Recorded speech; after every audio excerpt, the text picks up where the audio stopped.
Kami calon-calon SPM Sasa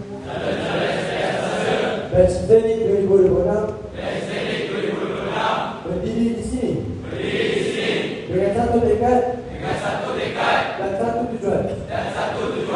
Kami sedar kejayaan tidak datang dengan alasan,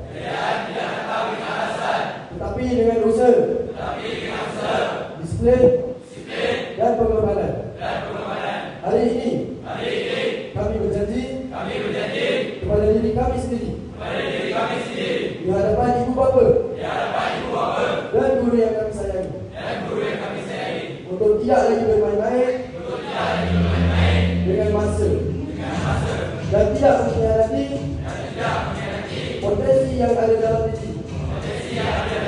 Kami berikrar untuk belajar bersungguh-sungguh, walau berat, walau susah, walau hampir berputus asa.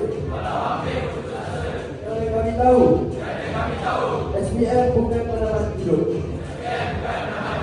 tetapi bukti siapa diri kami yang sebenar.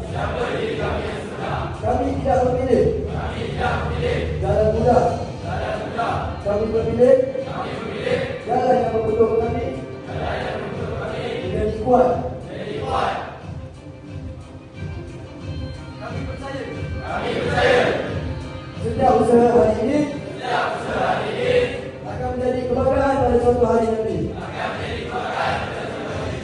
Dengan nama azam, harapan dan masa depan. Kami berjanji untuk bangkit, berjuang dan menamatkan SPM dengan maruah. Kami bukan calon biasa. Kami calon sasa namamu ke atas. Kami adalah calon yang berani mencuba. Kami adalah calon yang tidak kalah.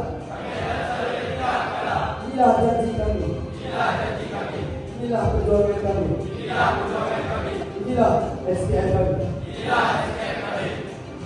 Kan, jadi sekali